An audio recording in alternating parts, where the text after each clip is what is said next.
সাইয়েদনা ওমর ফারুক বিশ্বনবী সহ কিছু সাহাবার একসাথে বসেছিলেন। হঠাৎ খেয়াল করে খরগোশের মতো কান দুইটা খাড়া করে শোনেন, তাহলে বুঝতে পারবেন।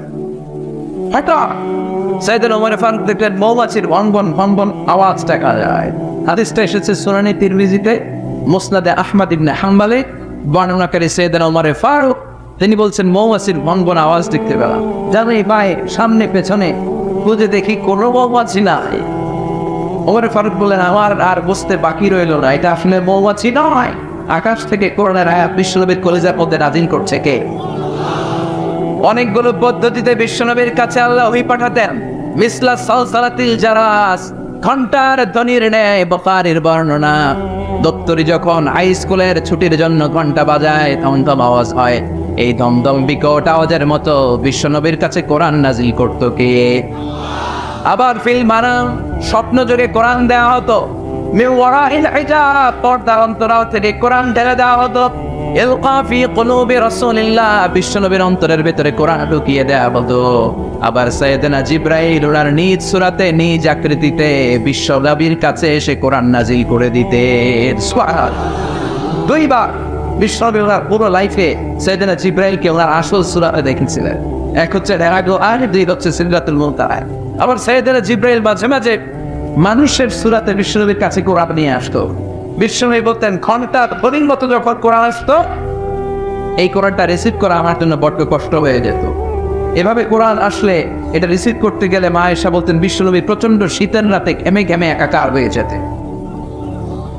আর যখন জিবরাইল মানুষের সূরাতে আসতো, রিসিভ করাটা আমার জন্য সহজ করে দিল কে? আরেকটা মজার সিস্টেমে বিশ্বনবীর কাছে আল্লাহ পাক কোরআন নাযিল করতেন। ওই সিস্টেমটা হলো মিসলা দাওয়িয়া সাউতিন নাল। জিবরাইলরা দেখা যায় না, ঘন্টার দমদম আওয়াজ নাই, চারদিকে মৌমাছির বনবন গুনগুন গুনগুন শব্দ দেখা যায়। আসলে গুনগুন শব্দ নয়, কোরআন পাঠায় কে? ওমর ফারুক বললেন বিশ্বনবীর সাথে আমরা বসা কাবার সামনে, হঠাৎ দেখি ভন ভন ভন মৌমাছির আওয়াজ। জানে ভাই সামনে পেছনে মৌমাছি খুঁজলাম, মৌমাছি নাই। আমি বুঝে গেলাম আসলে এটা মৌমাছি না, আসলে কি কোরআন। হঠাৎ দেখলাম বিশ্বনবী আমাদের দিক থেকে মুখ ঘুরিয়ে কাবার দিকে বসলেন, চোখটা বন্ধ করে মাথাটা নিচের দিকে করে বিড়বিড় করে কি যেন রিসিভ করছেন, কি যেন দেখছেন, কি যেন পড়ছেন। হঠাৎ কোরআন রিসিভ হওয়া যখন শেষ হয়ে গেল, বিশ্বনবী আমাদের দিকে চেহারা ঘুরিয়ে আমাদেরকে বললেন, ও সাহাবারা, মুচকি হাসলেন আর বললেন এইমাত্র রাব্বুল আলামিন চমৎকার একটা সূরা আমার উপর নাযিল করেছে কে? এই সূরার 10টা আয়াত রাব্বুল আলামিন এইমাত্র আমার উপর নাযিল করলেন। এই 10টা আয়াতের মধ্যে রব্বুল আলামিন মুমিনদের জন্য 7টা গুণের কথা বলেছে। এই 7টা গুণাবলী যদি কোনো মুমিন তার নিজের ব্যক্তিগত জীবনে ধারণ করতে পারে, পিতা মারা গেলে ছেলেরা যেমনি পিতার সম্পদের ওয়ারিস হয়ে যায়, ওই মুমিন বান্দাগুলো জান্নাতুল ফেরদাউসের ওয়ারিস হয়ে যাবে। চিৎকার করে বলতে হবে সুবহানাল্লাহ। আল্লাহ ইরশাদ করছেন, قد أفلح المؤمنون الذين هم في صلاتهم خاشعون. Successful indeed are the believers who offer their 5 times salah with full of solemnity and submission. আওয়াজ করে উত্তর দেন, সফল হলো কারা? আরো জোরে বলতে হবে, সফল হয়েছে কারা? ঈমান এনেছে যারা। قد أفلح المؤمنون, মুমিনরা সফল কাম। তবে যেন মুমিন নয়, ওই মুমিনের মধ্যে 7টা কোয়ালিটি থাকা চাই। চিৎকার করে বলেন ভাইরা, কয়টা? এই 7টা গুণাবলীর কথা কি শুনতে মনে চায় না কষ্ট হচ্ছে? শুনবেন শুনবেন, সংক্ষিপ্ত পরিসরে অ্যাড্রেস করলে শুনতে রাজি আছেন তো? 1 নাম্বার, আল্লাযীনা হুম ফি সালাতিহিম খাশিউন। শুরু হয়ে গেছে 1 নাম্বার। মনে রাখতে হবে, I consider this program as a class. আমি মনে করি আমি যখন বক্তৃতা করি আমি ক্লাস নেই। ফলে যারা কথা শুনে তারা আমার শ্রোতা, তারা আমার ছাত্র। কোরআনের ছাত্র হয়ে বাঁচলেও লাভ, মরলেও লাভ। আলহামদুলিল্লাহ করবেন না? 1 নাম্বার গুণ হচ্ছে আল্লাযীনা হুম ফি সালাতিহিম খাশিউন। এমন মুমিনদের বৈশিষ্ট্যগুলির মধ্যে থেকে প্রথম গুণ হচ্ছে তারা তাদের সালাতে খাশিউন, ভীত। অন্তরটা থাকে ভীত। মুমিনের অন্তরের মধ্যে ভয় থাকে। একজনের চিৎকার করে বলতে হবে, তিনি কে? যাদের হৃদয়ে আছে আল্লাহর ভয়, তারা তবু পথ ভুলে যায় না। আল্লাহর প্রেম ছাড়া এই দুনিয়ায় কারো কাছে কোনো কিছু চায় না। রাতের আধার যারা সেজদাতে রয়, দু চোখের শ্রুতে নদী যেন বয়। রাতের আধার যারা সেজদাতে রয়, দু চোখের শ্রুতে নদী যেন বয়। ছলনার হাতছানি যতই ডাকুক, ছলনার হাতছানি যতই আসুক, পেছনে ফিরেও সে তাকায় না। যাদের হৃদয়ে আছে আল্লাহর ভয়, তারা তবু পথ ভুলে যায় না। আল্লাহর প্রেম ছাড়া এই দুনিয়ায় কারো কাছে কোনো কিছু চাই না, কারো কাছে কোনো কিছু চাই না। চিল্লায় পড়ে না আল্লাহু আকবার। মুমিন যখন সালাতে দাঁড়ায় তার অন্তরে ভয় থাকে কার? চিল্লায় বলেন কার? এজন্য ধীরস্থির ভাবে নামাজ পড়তে হবে। রাজি আছেন তো? নামাজের মধ্যে কোনো তাড়াহুড়ো। এজন্য আল্লাহ বললেন قد أفلح المؤمنون الذين هم في صلاتهم خاشعون। মুমিনরা সফল কাম, দুনিয়াতেও সফল কাম, আখিরাতেও সফল কাম। ওই মুমিনদের প্রথম গুণ হলো তারা যখন নামাজে দাঁড়ায় তাদের অন্তরের মধ্যে ভয় থাকে কার? নামাজ যখন মুমিন পড়ে শুধু নিজেই মুসল্লি হয় না, মনটারেও মুসল্লি বানায়। আল্লাহু আকবার। আমরা শুধু নিজেরা নামাজি হই, মনটারে নামাজি বানাই। মনটাকেও নামাজি বানাতে হবে, বুঝতে পেরেছেন? আমাদের হাত পা নামাজ পড়ে, আমাদের মাথা রুকু করে, সিজদা করে, আমাদের শরীর নামাজ পড়ে, আমাদের মন নামাজ পড়ে না। আমরা নামাজেও থাকি, আবার বিপিএল এর চিন্তাও আছে না নাই? আমরা নামাজেও থাকি, আবার দোকানপাটের চিন্তাও আছে না নাই? আমরা নামাজেও থাকি, আবার ব্যবসা বাণিজ্যের বিষয়ও আছে না নাই? তো শুধু নিজেরা নামাজি হলে চলবে? শুনতে চান?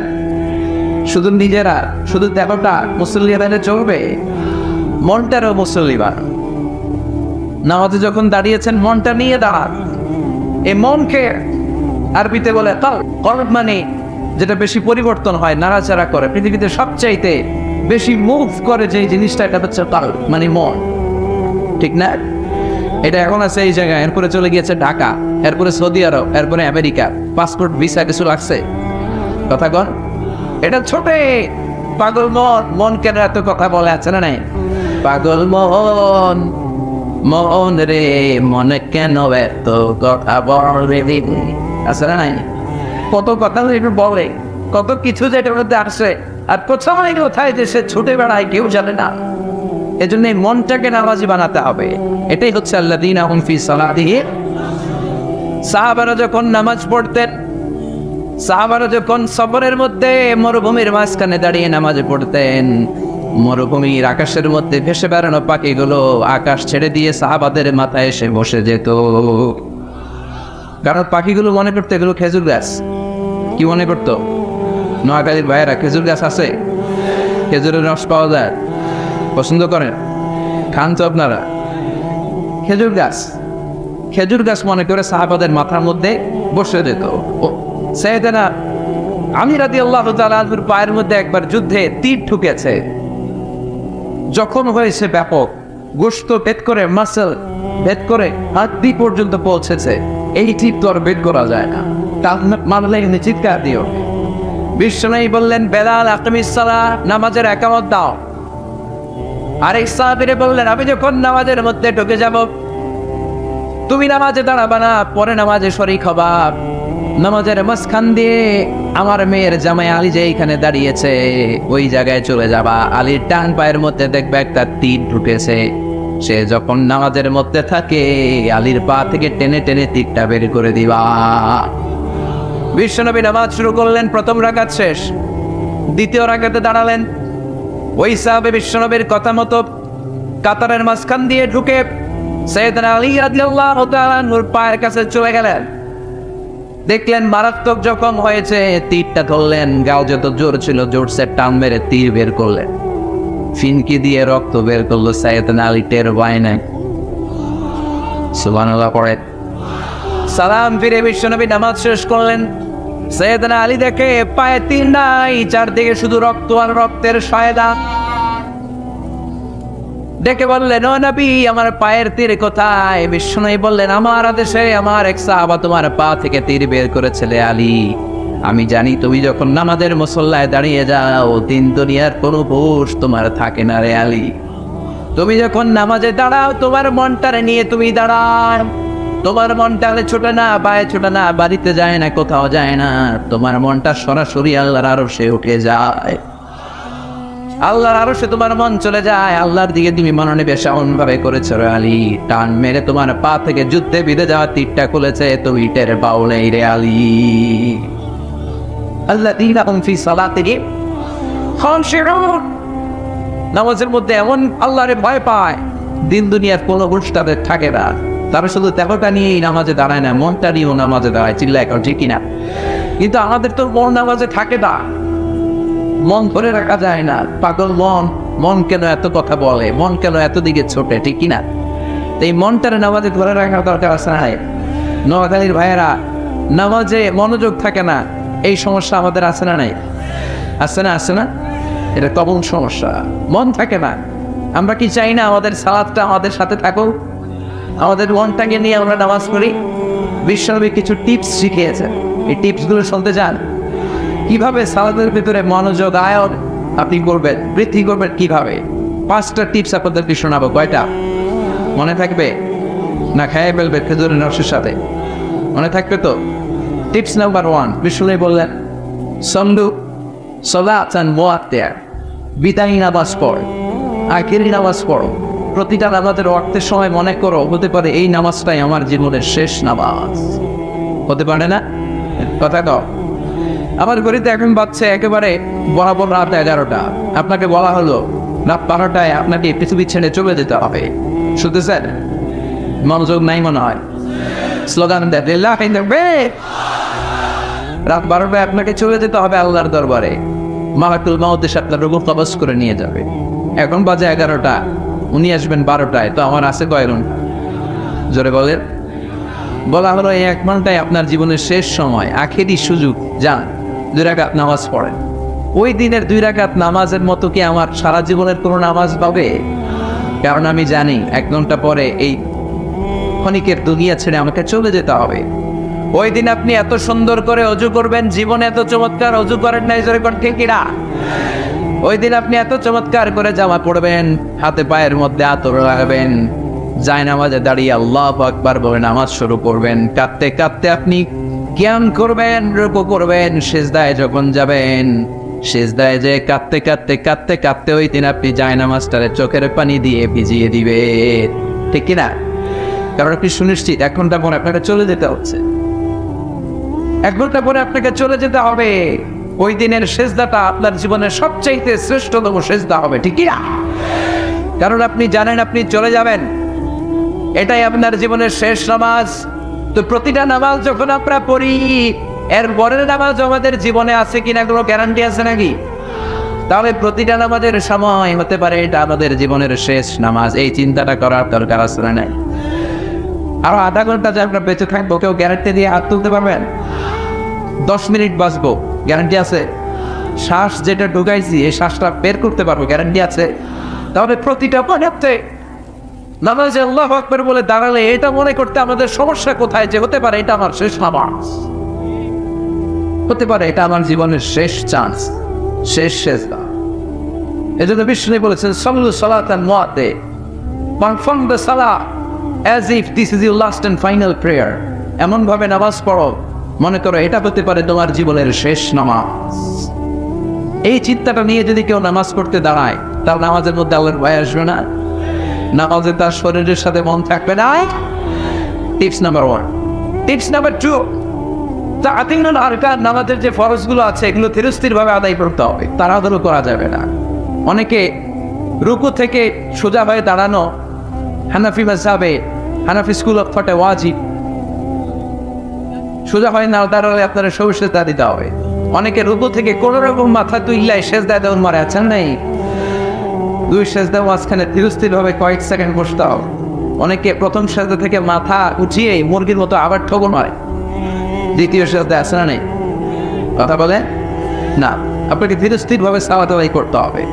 There is no rushing in salat. There is no hastiness in salat. নামাজে কোনো তাড়াহুড়ো নাই, নামাজে কোনো হ্যাস্টিনেস রাশিং নাই। আপনি ধীরস্থির ভাবে পড়বেন। এমনকি সালাত শুরু হয়েছে, জামাত ধরার জন্য দৌড়ে যেতেও বিশ্বনবী নিষেধ করেছেন। কোন ঠিক কিনা? ইদা উকিমাতিস সালাত ফালা তা'তুহা তাসআউ ওয়া আতুহা তামশু আলাইকুম বিসসাকিনা ফালা আদরাকতুম ফাসাল্লু ওয়া মা ফাতাকুম ফাতিমু। নামাজ শুরু হয়েছে, জামাতে যাচ্ছ, দৌড়ে যেও না, ধীরস্থির ভাবে যাও। দৌড়ে গেলে আপনার ব্রেথ ইন ব্রেথ আউট বেড়ে যাবে, শ্বাস প্রশ্বাস। তা আপনি নামাজে দাঁড়িয়ে হাফানি বেড়ান নিয়ে আল্লাহর সামনে দাঁড়াবেন না, ধীরস্থির ভাবে আল্লাহর প্রশংসা করবেন। অনেকে এটা করে। মাগরিবের নামাজ যেখানে কেরাত, ইমাম কেরাত ধরছে আল্লাহু আকবার ওয়াদ-দুহা ওয়াল-লাইলি ইযা মা ওয়াদ্দাআকা রাব্বুকা ওয়া মা ওয়ালাল আখিরাতু খায়রুল লাকা মিনাল মুসল্লি বা মুসতাব। মুসল্লি ওযুখানে ওযু করতেছে, ওযুর মাঝামাঝি কেরাত ধরছে ছোট। উনি মনে মনে ভাবতেছে ওযু যদি তাড়াতাড়ি না করি আর রাকাত ধরার জন্য যদি দৌড় না দিই তাহলে রাকাত মিস। যখন 15 ওযু করে দিছে দৌড়, মসজিদে ছিল টাইলসের মসজিদ, উল্টায় পড়ছে, মুসল্লি লুঙ্গি একদিকে, মুসল্লি আরেকদিকে। আছে না নাই? এক মুয়াজ্জিন আমাদের এলাকায়, উনিও দৌড় বাইরা টাইলসের মসজিদে উল্টায় পড়ছে, ঠ্যাং বাইকে 6 মাস। আছে না নাই? এই জন্য সুন্নাত যেখানেই ভায়োলেট হবে ওইখানে আমাদের জীবনে বিপদ আছে না নাই? ধীরস্থির ভাবে যাবে। বিষ্ণু বলেছেন ফামা আদরাকতুম ফাসাল্লু, যতটুকু পাও ইমামের সাথে পড়ো, ওয়া মা ফাতাকুম ফাতিমু, যেটা ছুটে গিয়েছে একা একা পড়ো, তোমার সালাতকে কবুল করবে কে? বিশ্বনবী মসজিদে নববীতে বসা এক সাহাবী নামাজ পড়লেন।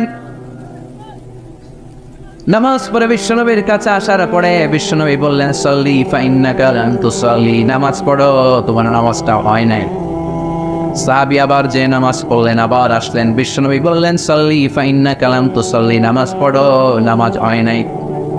আবার সাহাবী নামাজ পড়ে আসলে বিশ্বনবী বললেন সাল্লি ফাইন্নাকা লাম তুসাল্লি, repeat your salah because you didn't offer your salah in a correct way. তোমার নামাজ হয় নাই, সঠিক পন্থায় হয় নাই, আবার করো। 3 বার সাহাবী নামাজ পড়ে এসে আবার কেঁদে দিলেন, বললেন প্রাণের নবী, আজকে ভালো আর আমি পড়তে পারি না। বিশ্বনবী জড়িয়ে ধরলেন, বললেন সাহাবী আয় আমার কাছে আয়, তোরে শিখিয়ে দেই। যখন দাঁড়াবি তাড়াহুড়ো করবি না, যখন রুকুতে যাবি পিঠটা সোজা করবি, ধীরস্থির ভাবে রুকুতে যাবি। হাত্তা তাতমাইন্না রাকিআন, আপনি সালাতের মধ্যে রিল্যাক্স করবেন। You have to maintain the relaxation in your salah. নামাজে রিল্যাক্স, তাড়াহুড়ো করা যাবে? রুকুতে রিল্যাক্স করেন, সিজদায় ঝুঁকে পড়ে আপনি রিল্যাক্স করেন। বিষ্ণু বললেন যখন সিজদায় যাবা ধীরস্থির সিজদা করো, সিজদা থেকে যখন বসবা ধীরস্থির ভাবে সিজদা করো, তাড়াহুড়ো করে নামাজ পড়া যাবে। তাহলে 1 নাম্বার মনে করবেন এটা জীবনের শেষ নামাজ। 2 নাম্বার ধীরস্থির ভাবে করতে হবে। 3 নাম্বার জামাতে পড়তে হবে। রাজি আছেন? সালাতুল জামাআহ তাফদুলু সালাতুল ফাজরি বি27 দারাজা। একা পড়লে যেই সওয়াব, জামাতে বললে কয়দিন বেশি? 27। সপ্তাহ মুফাসসিরে গোরা সব মুখস্থ আলহামদুলিল্লাহ পড়ে। নোয়াখালীতে আলেম বেশি, নোয়াখালীতে আলেম বেশি, ইসলামের চর্চাও বেশি, ইসলামিক সাধারণ জ্ঞানও বেশি। চিল্লায় পড়ে আল্লাহ বাহ। তার মানে 3 নাম্বার টিপ, জামাতে পড়ব। জামাতে পড়লে মনে এদিক সেদিক যায় না। একা একা পড়লে মনের মধ্যে কুতকুতি আসে না নাই? একবার এটা ঢুকে আরেকবার ওইটা, এজন্য জামাতে পড়বে। 4 নাম্বার সালাতে যা পড়ছেন বুঝে পড়বে। সালাতে কি বলি কিচ্ছু বুঝি না, আজীবন বললাম তাহিয়াত লিল্লাহি ওয়াস সালাওয়াত ওয়াত তাইয়্যিবাত, কি কইছে নিজে জানে। আসলে না, এজন্য হৃদয়ে টাচ করে না। কি যে আবার শোনাইলে আপনি যেই জানে না। আজীবন বললাম সামি আল্লাহ লিমান হামিদা, সামি আল্লাহ লিমান হামিদা কি জানি না, এরকম আসলে নাই। জানার চেষ্টা করবো এগুলোর অর্থ কি, তাহলে মনোযোগ থাকবে। সবশেষ কথা হলো সালাতের সুন্নাহগুলো মনোযোগের সাথে আদায় করবেন। সালাতে অনেক সুন্নাহ আছে। হাত বাঁধা সুন্নাহ, এই উপর থেকে নাভি পর্যন্ত পুরোটাই হাত বাঁধার জায়গা। যেখানে মন চায় বাঁধেন, না মন চাইলে হাত ছেড়ে দেন, তাও নামাজ হবে। সুবহানাল্লাহ। কিন্তু হাত বাঁধা নিয়ে এটা নিয়ে আসে না নেই। রফউল ইয়াদাইন, রুকুতে সিজদা যাওয়ার আগে আল্লাহু আকবার, এটা করা সুন্নাহ। তবে হানাফি স্কুল অফে এটা অনুসারিত করা হয়েছে। দুটোই হাদিস আছে, যার যেটা সুবিধা। প্রতিবার রফউল ইয়াদাইন করলে 10টা করে সওয়াব। যারা প্র্যাকটিস আছে করেন, যাদের প্র্যাকটিস নাই না করলেও চলবে। এটাও সালাতের পদ্ধতিতে আছে না নেই? এরপরে যখন তাশাহুদ পড়বেন আঙ্গুল উঠান, আঙ্গুল উঠালে সওয়াব আছে না নাই? পায়ে উঠিয়ে রাখেন কিংবা এরকম নাড়ান। বিশ্বনবী বললেন আশাদ্দু আলা শাইতান মিনাল হাদিদ, শয়তানের মাথার মধ্যে লোহা দিয়ে পিটালে শয়তান যে ব্যথা পায়, তাশাহুদে বসে শাহাদাত আঙ্গুলিটা নাড়ালে এর চেয়েও বেশি ব্যথা পায়। এমন করে আমিন বলা সুন্নাহ, জোরে বলেন কিংবা আস্তে বলেন, কিন্তু বলবেন, মিস করা যাবে না। ইদা আম্মানা আল ইমাম আমিনু, ইমাম যখন আমিন বলে আমিন বলে, তোমরা আমিন দিলে ফেরেশতারাও আমিন বলে। তোমাদের আমিন ফেরেশতাদের আমিন যখন মিলা যায় আল্লাহ তোমাদের পূর্বের সব গুনাহ মাফ করে দেয়। কিন্তু জোরে না আস্তে এটা নিয়ে গিলাগিলি করা যাবে? আমিন নিয়ে গিলাগিলি আছে না নাই? আল্লাহ ওদেরকে না দেয় দাম। তাহলে এই ফার্স্ট টিপস যদি মেনে চলে, আপনার মনোযোগ বৃদ্ধি করে দিবে কে? এজন্য আল্লাহ বললেন قد أفلح المؤمنون الذين هم في صلاتهم خاشعون والذين هم عن اللغو معرضون। মুমিন বান্দার এক নাম্বার গুণাবলী, নামাজের মধ্যে মন থাকবে কার দিকে? মুমিন বান্দার দুই নাম্বার গুণাবলী ওয়াল্লাযীনা হুম আনিল লাগবি মুরিদুন, মুমিন বান্দার কখনো কোনো অনর্থক কাজ করে না। বলেন সুবহানাল্লাহ। অনর্থক কোনো কথা বলা যাবে? লাগবন মানে অর্থক জিনিস, যেটা অর্থ হয় না, নিরর্থক, অনর্থক, বাজে কাজ, ন্যাপ্ত কাজ। মুমিন তো ওই কাজ করে, মুমিন তো ওই কথা বলে, মুমিন তো ওইখানে যায় যেখানে গেলেই সওয়াব। সুবহানাল্লাহ পড়ে। এই যে সুবহানাল্লাহ পড়ছেন, সওয়াব আছে না নেই? তাহলে চিল্লায় পড়েন সুবহানাল্লাহ। একবার সুবহানাল্লাহ বললে তামলাউ মা বাইনাস সামাওয়াতি ওয়াল আরদ, আকাশ এবং জমিনের মাঝখানে যতটুকু জায়গা, পুরো জায়গাটাতে আল্লাহ সওয়াব দিয়ে এসে ওই ব্যক্তির আমলনামায় ডুবিয়ে। তাহলে মুমিন মুখ দিয়ে এই কথা বলে, যেই কথা বললে সওয়াব দেয় কে? কারণ মুমিন জানে মা ইয়ালফিযু মিন কওলিন ইল্লা লাদাইহি রাকীবুন আতীদ। মুমিন জানে তার মুখ দিয়ে সে যেই কথা বলে, যেই শব্দ উচ্চারণ করে, এগুলো লিখে রাখার জন্য দুইজন ফেরেশতা আছে না নাই? কি নাম ওই দুই ফেরেশতা? জোরে কর, আর জোরে। কিরামান কাতিবিনা ইয়ালামুনা মা তাফআলুন।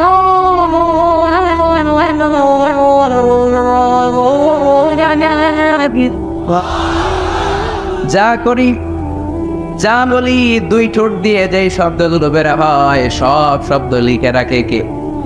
এই জন্য মুমিন যা বলে ভালোটা বলে, কল্যাণের কাজ করে, যেইটা বলবে কল্যাণের কথা বলবে, যেই দিকে যাবে কল্যাণের পথে ছুটবে।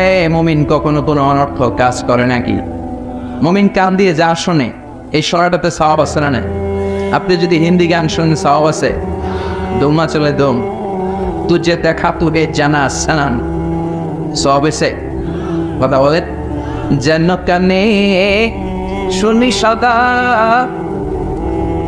তোমার কালাম, হে খোদা চোখে যেন দেখি শুধু কোরআনের আয়াত, শোনো আমার মুনাজাত। পড়েন, শোনো শোনো ইয়া ইলাহি আমার মুনাজাত, শোনো আমার মুনাজাত। পড়েন আমিন।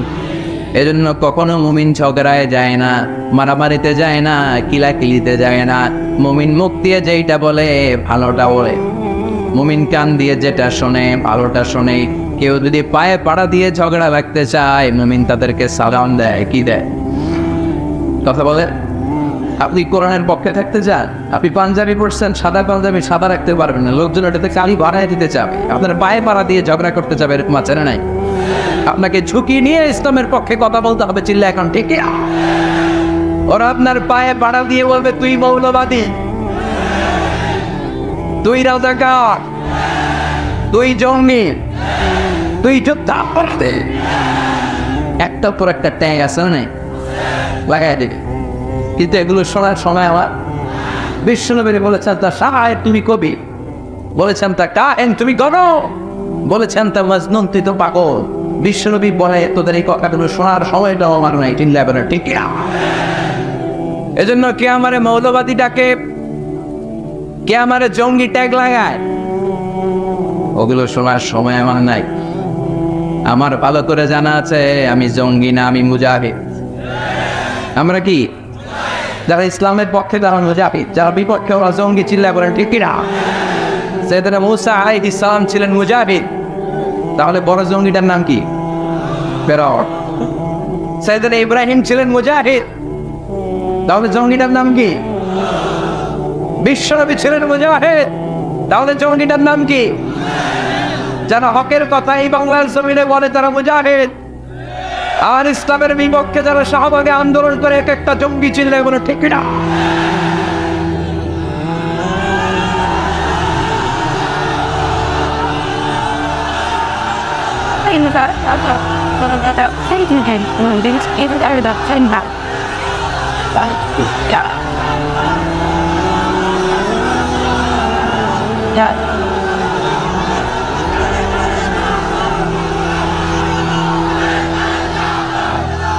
বসেন, আমাদেরকে অনেক গালি দিবে। বিশ্বনবী যেখানে গালি থেকে রেহাই পায় না, আমি সলিমতি আর কলিমতি জোরে ঠিক কিনা? গালি দিবে, ট্যাগ লাগাবে, এইটা বলবে সেইটা বলবে, আমলা করবে মামলা করবে, এগুলো দেখার টাইম আমার নাই, চিল্লাই ঠিক কিনা? এই জন্য আল্লাহ বললেন মুমিন বান্দারা অর্থ কাজে যায় না, যেটা ভালো কাজ, নিজের কল্যাণ, সমাজের কল্যাণ, ফ্যামিলির কল্যাণ, জাতির কল্যাণ, দেশের কল্যাণ, দশের কল্যাণ, ওই কাজে মুমিনরা আছে না নাই? এরপর আল্লাহ বললেন ওয়াল্লাযীনা হুম লিয-যাকাতি ফাঈলুন, মুমিন বান্দারা যখন সম্পদশালী হয়ে যায় ওই সম্পদ থেকে যাকাত দেয় কার খুশির জন্য? দে যাকাত, দে যাকাত, তোরা দে যাকাত, তোর দিল খুলবে পরে, আগে খুলো খাত, দে যাকাত, দে যাকাত, তোরা দে রে যাকাত, ঠিক কি না? যাকাত ফরজ হয়েছে এখানে কার কার? হাত তোলেন তো দেখি। ডরাইছে? হাত তোলেন, দোয়া করবো আপনাদের জন্য, হাত তোলেন। মাশাআল্লাহ, যারা যাকাত দেয় আল্লাহ তুমি তাদের সম্পদে আরো বারাকা দাও, তাদেরকে আরো বড় বিজনেস ম্যাগনেট বানিয়ে দাও, এদের মাধ্যমে ইসলামকে তুমি আরো কবুল করে নাও, কাজগুলোকে আরো বুলন্দ করে দাও। আল্লাহ বললেন মুমিন মুমিন বলে তোকে ভেজা করলে তুই মুমিন হবি না, তোর নামাজে মন থাকতে হবে, আজে বাজে কাজে তুই যেতে পারবি না। আমি যখন তোকে সম্পদশালী বানিয়ে দেব, এই সম্পদ থেকে গরিবদেরকে তাদের হক তোদের বুঝিয়ে দিতে হবে, যেরকম ঠিক কিনা? আল্লাহ বলেন তুই যাকাত দিবি না কেন? এই টাকার মালিক তো তুই না, এই টাকা তোরে দিছে কে?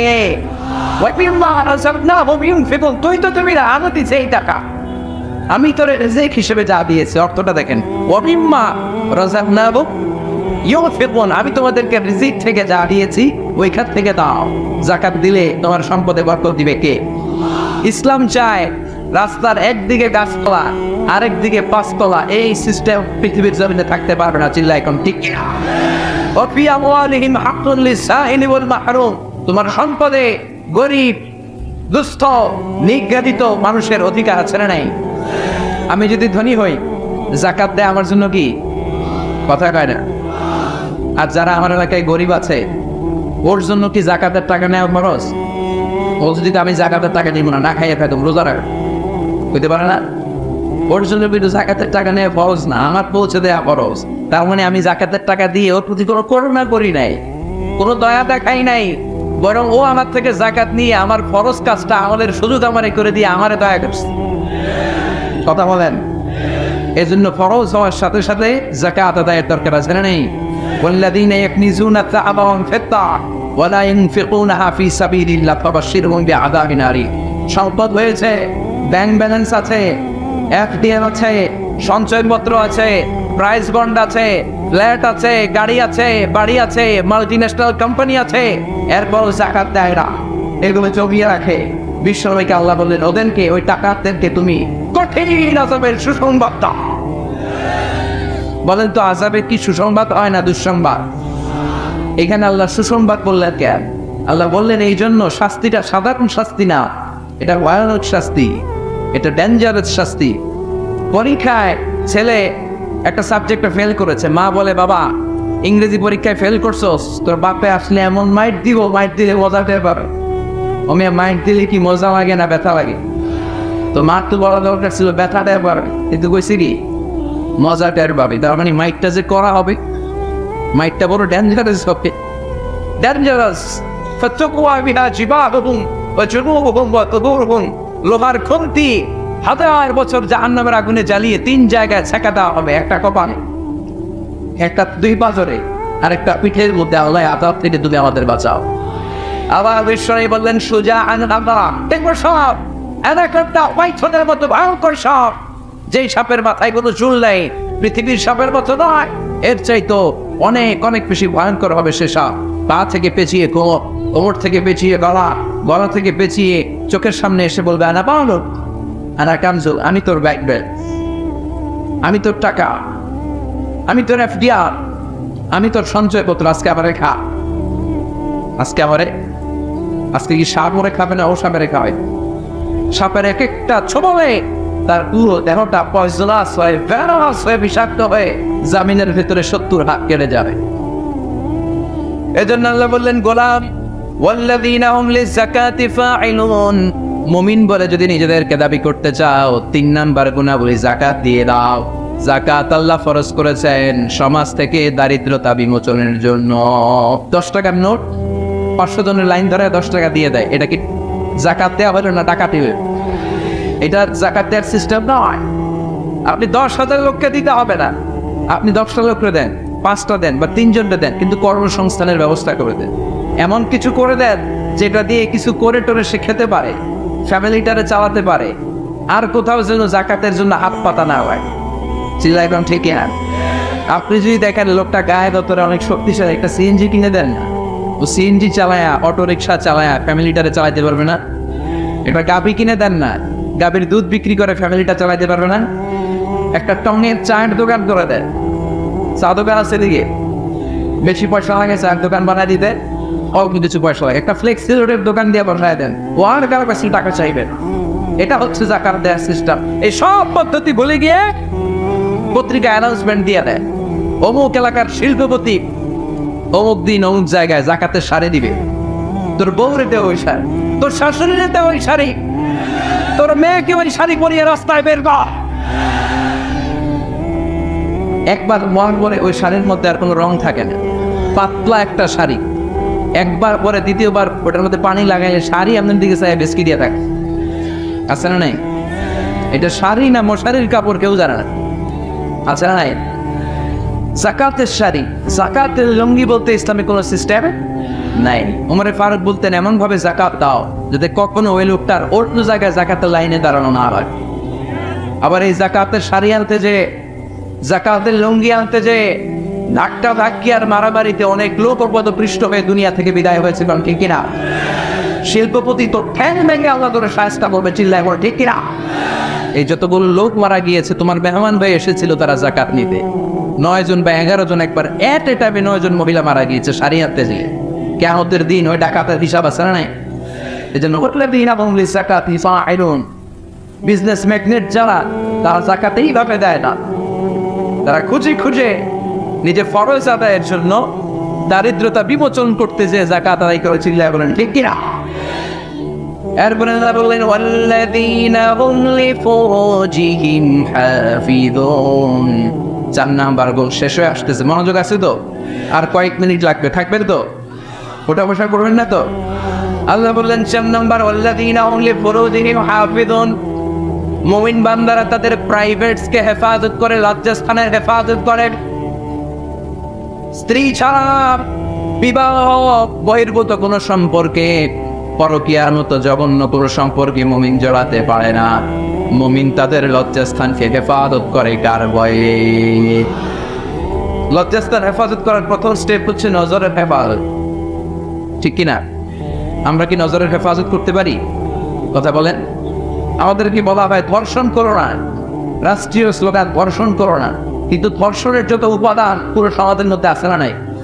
মেয়েদেরকে উলঙ্গ করে উপস্থাপন করা হয়, বিলবোর্ডে মেয়ে, সিনেমার শুটিং এর মধ্যে ধর্ষণের শুটিং এই বাংলার জমিনে আছে না নাই? পত্রপত্রিকায় রূপালী পর্দার নায়িকাদের হাফ নেকের ছবি। খবর দেখতে যেও, খবর দেখার সুযোগ নাই, সেখানে নারীকে বিজ্ঞাপনের পণ্য ভোগের সামগ্রী করে উপস্থাপন করা হয়। চারদিকে ধর্ষণের সব উপাদান সমাপ্ত, আর জাতীয়ভাবে ভাষণ দেয় ধর্ষণ করিস না। এক একটা ছেলে এই দেশের ম্যাচিউর হয় 14 থেকে 16 বছর বয়সে, আর ওরে বলা হয় নিজের পায়ে দাঁড়া, নিজের পায়ে দাঁড়া, নিজের পায়ে দাঁড়া, বলতে বলতে বিয়ে করে 32 বছর বয়স। ওদের ম্যাচিউর হয়েছে 16 বছর বয়সে, বিয়ে করলো 32 বছর, বাকি 16 বছর ওকে আগুন চুষবে। কথা বলে ওরে বলা হয় তুই 32 বছর বয়সে বিয়ে করবি, তুই নিজের পায়ে দাঁড়া। এতদিনও কার পায়ে দাঁড়াইছে? আপনার পায়ে। এই জন্য এই নগ্ন, এই অশ্লীল ছবি, বিজ্ঞাপনের পণ্য বানানো নারীদেরকে রাষ্ট্রীয়ভাবে এগুলোকে বন্ধ করতে হবে। চিল্লায় বলেন ঠিক কিনা? বিষ্ণু বলেছেন নাদার সাহামুন মাসমুমুন মিন সিহাম ইবলিস, নজর হলো শয়তানের বিষ মাখানো তীরবানের মধ্য থেকে ভয়ঙ্কর একটা তীর। এই বিষ মাখানো তীর দিয়ে শয়তান যুবক যুবতীদেরকে কাবু করে ফেলে। একটা ছেলে একটা মেয়ে শুরুতেই কি অপকর্ম করে? কথা কন না, আগে কি করে? চোখে চোখে কথা আছে না নাই? হ্যাঁ, জিএফ বিএফ কি বলে এটাবে? বয়ফ্রেন্ড আর গার্লফ্রেন্ড খাইছে বাংলাদেশটার। এখন সবার একটা করে জিএফ থাকে, গার্লফ্রেন্ড। বিবাহ বহির্ভূত কোন সম্পর্কের সাথে ইসলামের কোন সম্পর্ক? চোখকে হেফাজত করতে হবে, নজরকে হেফাজত করতে হবে। নজর সাহামুন মাসমুম মিন সিহাম ইবলিস, নজর হচ্ছে শয়তানের বিষ মাখানো তীরের ভয়ঙ্কর তীর। প্রথমে অপকর্ম হয় না, প্রথমে হয় নজরের অদল বদল, চোখে চোখে তাকানো, চোখে চোখে কথা, মিটি আছে না এইটা। এরপরে কাছে যাওয়া যায়, এরপরে অফ আওয়ারে SMS, এরপরে স্পর্শ, এরপরে আসে 14ই ফেব্রুয়ারি।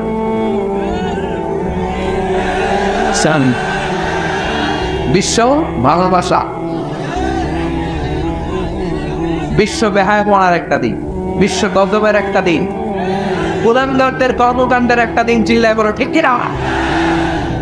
এজন্য আল্লাহ বললেন আলহাকুমুত তাকাসুরু হাত্তা যুরতুমুল মাকাবির, তোমরা সম্পদের লোভে, দুনিয়ার লোভে পাগলের মতো হয়ে গিয়েছো। ফকিরদের যেই স্বভাব, সেরকম স্বভাব তোমাদের মধ্যে ঢুকেছে। ঠিক কিনা? আরো চাই, আরো লাগবে, আরো দাও, সব খামু, সব আমার। পেটটা এতটুকু, হ্যাঁ সব খাইব। পেট কদ্দুর, কিন্তু বলে কি সব খাবো। আনলিমিটেড ডিমান্ড, শেষ নাই। প্রতিযোগিতার পর প্রতিযোগিতা। উনার কত টাকা, আমার টাকা তার চেয়ে বেশি লাগবে। ওর বাড়ি কয়টা, আমার বাড়ি আর কয়েকটা বাড়ানো লাগবে। ওর বিল্ডিং যদি হয় 5 তলা, আমার লাগবে 6 তলা। কিন্তু উনি তাহাজ্জুদ পড়ে, আমারও তাহাজ্জুদ পড়া লাগবে। এই টেনশন আছে নাকি? কথা বলেন। ওনার বাড়ি 5 তলা, আমারটা লাগবে 8 তলা। বিষ্ণু বলেছেন one of the minor sign before the day of judgment, people will start to compete to construct high rise buildings. কিয়ামতের আগে লোকজন বড় বড় বিল্ডিং বানানোর প্রতিযোগিতা শুরু করে দেবে। ওয়ান তারাল হুফাতাল উরাতাল আলাতা রিয়া শাইয়াতা তাওয়ালুনা ফিল বুনিয়ান। বিষ্ণু বললেন তোমরা দেখবে এমন কিছু লোক সমাজের গরিব ছিল, পায়ে দেওয়ার মতো জুতা ছিল না, গায়ে দেওয়ার মতো জামা ছিল না, পেটে দেওয়ার মতো খাবার ছিল না, হু হু করে তারা বড় লোক হয়ে গিয়েছে। আর সমাজের এদিকে সেদিকে আনাচে কানাচে বিল্ডিং বানানোর প্রতিযোগিতা করতে শুরু করেছে। আছে না নেই? বানসারামপুরে মুরব্বী যারা আছেন একটু বলেন তো, আজ থেকে 20 বছর আগে এরকম এত বিল্ডিং, টাওয়ার, ফাউন্ডেশন ছিল কুমিল্লা শহরে, চট্টগ্রামে, ঢাকায়? আজ থেকে 20 বছর আগে এখন যেমনি টাওয়ার বানানোর প্রতিযোগিতা এগুলো ছিল। কথা বলে, তার মানে এগুলো কিয়ামতের আলামত। একটার পর একটা, একজন বানায় 100 তলা, আরেকজন বানায় 150 তলা, আরেকজন বলে না আমারটা বানাইতে হবে 200 তলা। আছে না নাই? জেদ্দাতে এবার হজে জেদ্দায় দেখলাম যে সবচেয়ে বড় টাওয়ারটা কাজ এখনো শেষ হয় নাই। 19 সালে খুব সম্ভব ওরা কমপ্লিট করতে পারবে। গত 5 বছর ধরে চালাইয়েই যাচ্ছে। কিংডম টাওয়ার 1000 মিটার উঁচু। হিসাব বুঝেন তো, 1000 মিটার মানে কয় কিলোমিটার? 1 কিলোমিটার। একটা বিল্ডিং যদি 1 কিলোমিটার উঁচা হয়, এটার সামনে যে তাকাতে পারবেন? টুপি পরে যাবে না পিছনে? কথা বলেন। 1 কিলোমিটার উঁচু দি কিংডম টাওয়ার, সৌদি আরবের জেদ্দা নগরীতে অবস্থিত। আরেকটা আছে দুবাইতে, বুর্জ আল খলিফা, 818 মিটার উঁচু। কিংডম টাওয়ার হচ্ছে 170 তলা, আর বুর্জ আল খলিফা 163 তলা। কাবা ঘরের পাশে আরেকটা টাওয়ার আছে, জমজম টাওয়ার। এটার দিমাক্কা রয়্যাল ক্লক টাওয়ার বলে। হাজী সাহেবরা দেখে আসছেন না? বড় একটা ঘড়ির মনোগ্রামও আছে। এটা 120 তলা। কয় তলা? 120 তলা। চায়নাতে একটা আছে সাংহাই টাওয়ার। তাইওয়ানে একটা আছে দি টাইপেরান 101, 101 তলা। আমি যেখানে পিএইচডি করি, বছরের বেশিরভাগ সময় থাকি, মালয়েশিয়াতে একটা আছে। আমরা শপিং করতে গেলে মাঝে মাঝে ওখানে যাই। দুই ভাইয়ের মতো দাঁড়ায় আছে, পেট্রোনাস টুইন টাওয়ার। স্থানীয়রা এটারে বলে KLCC। 41st 42nd ফ্লোর একটা ব্রিজ আছে, এই টাওয়ার থেকে ওই টাওয়ারে যাওয়া যায়। ইয়াতাতাওয়ালুনা ফিল বুনিয়ান, বিল্ডিং বানানোর প্রতিযোগিতা। অমিয়া কিয়ামতের দিন ইসরাফিলের সিঙ্গার ফুৎকারে ইদা জুলজিলাতিল আরদু জিলজালাহা, একটা ভূমিকম্প যে তৈরি হবে, গোটা বিশ্বে যে একটা ভূকম্পন হবে, ওই ভূকম্পনের চোটে একটা টাওয়ারও টিকে থাকবে নাকি? থাকবে। এজন্য আল্লাহ বললেন, আল্লাহকুমুত তাকাসুরু হাত্তা যুরতুমুল মাকাবির। দুনিয়ার সম্পদ, লোভ লালসা, এই সম্পদের প্রতি আকাঙ্ক্ষা তোমাদেরকে গাফেল বানিয়ে দিয়েছে। এই গাফলতি তোমাদের কমবে না, কমবে না। হাত্তা যুরতুমুল মাকাবির, যতদিন না কবরে যাও। কবরে না যাওয়া পর্যন্ত এই খাই খাই নাই নাই এই মানসিকতা তোমাদের থেকে কঠিন কালেও যাবে না। চিৎকার করে বলেন, কথাটা কার? এজন্য আল্লাহ বললেন, সম্পদ তোমাদেরকে পাগল বানিয়ে রেখেছে। সম্পদের পাহাড় মানুষ গড়তে চায়। আরব বিশ্বের ধনকুবেরদের সম্পদের তালিকা দেখলে আপনি অবাক হবেন। প্রিন্স ওয়ালিদ বিন তালাল, বর্তমান যেটা আছে MBS বলে ওরে সংক্ষেপে, MBS, মোহাম্মদ বিন সালমান, সম্পদের কোনো অভাব নাই। ওয়ালিদ বিন তালাল আরেক ধনকুবের, আগের বাদশাহ আব্দুল্লাহর ভাগিনা। তার একটা প্লেন আছে, পার্সোনাল জেট প্লেন। এই প্লেনটার 70% মেড অফ গোল্ড, 70% স্বর্ণ দিয়ে বানানো। Can you imagine? কল্পনা করতে পারেন? গত 2 বছর আগে আমি ব্রুনাই গিয়েছিলাম একটা প্রোগ্রামে। ব্রুনাইতে আছে পৃথিবীর সবচাইতে বড় প্যালেস, রাজপ্রাসাদ, নাম ইস্তানা নুরুল ইমান। প্রায় 2000 কক্ষ আছে ওই রাজপ্রাসাদের ভেতর। এটার মালিক হচ্ছে ব্রুনাইয়ের বাদশাহ সুলতান হাসান আল বালখিয়া। গ্র্যান্ড হায়াত নামে একটা হোটেল আছে, ওইটার মালিক। ওনার সংগ্রহে 500টা রোলস রয়েস গাড়ি আছে। কয়টা? এক একটা গাড়ির দাম কমসে কম 10 কোটি টাকা। আচ্ছা, একজন মানুষের পুরো ফ্যামিলি নিয়ে চলতে ফিরতে মোজমাস্তি করতেও কয়টা গাড়ি লাগে? হ্যাঁ, একটা গাড়ি, 2টা গাড়ি, সর্বোচ্চ 3টা গাড়ি, ঠিক কিনা? সে তার সংগ্রহে 500 রোলস রয়েস গাড়ি রেখেছে। আর Lamborghini, Ferrari, Porsche, Maybach, Bugatti, Range Rover, Volkswagen, BMW, Mini Cooper, Mercedes Benz, এই ব্র্যান্ডের গাড়ির কোনো অভাব নাই। আরো লাগবে তার, আরো লাগবে। কোথায়? রেঞ্জ রোভার বেরিয়েছে নতুন নিউ ব্র্যান্ডের, BMW 9 সিরিজ কোথায়? আরো গাড়ি লাগবে। এরকম মানসিকতা আজও আরবের ধনকুবেরদের মধ্যে আছে না নেই? এজন্য আল্লাহ বললেন, খবরদার, সম্পদ তোমাদেরকে পাগল বানিয়ে দিয়েছে। আলহাকুমুত তাকাসুর, এই সম্পদের মায়া কোনোদিন তোমাদের কমবে না। হাত্তা যুরতুমুল মাকাবির, যতদিন না তোমরা কবরের ভেতরে ঢুকবা। ইসলাম সম্পদ উপার্জন করতে বাধা দেয় না, তবে সেটা হতে হবে হালাল পন্থায়, ঠিক কিনা? কারণ হালালে বরকত দিয়েছে কে? হারামে কোনো বরকত আছে? আচ্ছা বলেন তো, গরু খাওয়া হালাল না হারাম? কুকুরের গোশত খাওয়া হারাম। বাংলাদেশে কি বেশি বেশি গরু জবাই হয় না কুকুর? গরু। গরু বছরে বাচ্চা দেয় কয়টা? একটা। কুকুর বাচ্চা দেয় কয়টা? 6টা 7টা, অনেকগুলো। তারপরেও বাংলার জামিনে গরু বেশি না কুকুর বেশি? সুবহানাল্লাহ পড়বেন না? আর গরু খাইলামও বেশি, গরু জবাই করলামও বেশি, আবার গরু বাচ্চাও দিল কম। কুকুর খাইলাম না, কুকুর জবাইও করলাম না, কুকুর বাচ্চা দিল অনেক, কিন্তু কুকুর কম, গরু বেশি। কারণ গরু খাওয়া হালাল, আর হালালে বরকত ঢুকিয়ে দিয়েছে কে? এজন্য আল্লাহ বললেন, গোলাম, হালালে বরকত, হালাল পন্থায় কোটি কোটি টাকার মালিক হন, ইসলামে বাধা নাই। তবে নিসাব পরিমাণ সম্পদ হলে যাকাত দিতে বলেছে কে? ওয়া ফি আমওয়ালিহিম হাক্কুন লিস-সাইলি ওয়াল মাহরুম। তোমার সম্পদের মালিক শুধু তুমি নও, না খেয়ে থাকা সমাজের গরিবদের ওই সম্পদে ভাগ আছে না নেই? অনেকে জাকাতের শাড়ি দেয়, জাকাতের লুঙ্গি দেয়। জাকাতের শাড়ি বলতে, জাকাতের লুঙ্গি বলতে কোনো লুঙ্গি নাই, ঠিক কিনা? জাকাত হচ্ছে এমন পরিমাণে সম্পদ আপনি একজনকে দিয়ে দিবেন, ওই সম্পদ পেয়ে জীবনে আর কোনোদিন যেন তার আরেক জায়গায় জাকাতের টাকা নিতে হাত পাতা না লাগে। কিন্তু জাকাতের শাড়ি দেয়, আছে না নাই? পত্রিকায় বিজ্ঞপ্তি দেয়, আবার ওই শাড়ি আনতে যায় পদপৃষ্ট হয়ে লোকজন মারা যায়, এরকম ডাকাত আছে না নাই? এজন্য আল্লাহ বললেন, খবরদার,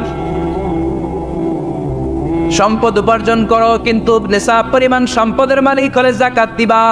ওয়াল্লাযীনা ইয়াকনিজুনা الذهب والفضة ولا ينفقونها في سبيل الله فبشرهم بعذاب أليم। যারা সম্পদের মালিক হয় কিন্তু আমার রাস্তায় যাকাত দেয় না, ও নবী, তাদেরকে আপনি কঠিন আযাবের সুসংবাদ দেন। পড়েন নাউযুবিল্লাহ।